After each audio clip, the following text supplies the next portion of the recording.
بتمرن كتير على الفوت وورك وازاي ان اطلع من الخصم، وبتمرن كويس عليه لما باجي في السبارنج مع حد من الفريق بيحصل عليه. طيب ده طبيعي جدا.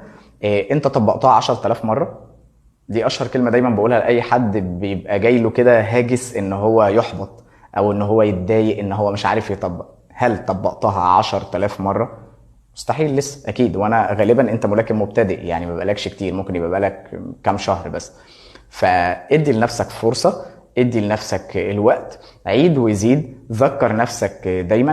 من اهم المخاطر اللي بنقابلها دلوقتي في فكره التليفونات والقعده على النت والكلام ده كله حته السرحان، لدرجه انها بتحصل لنا على الحلقه.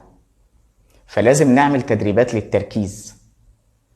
ابدأ اشتغل عليها وفكر نفسك وزق نفسك وركز لغاية لما هتعملها بإذن الله. أهم حاجة إن أنت ما تيأسش وما تزهقش. keep working, keep going. شد حيلك.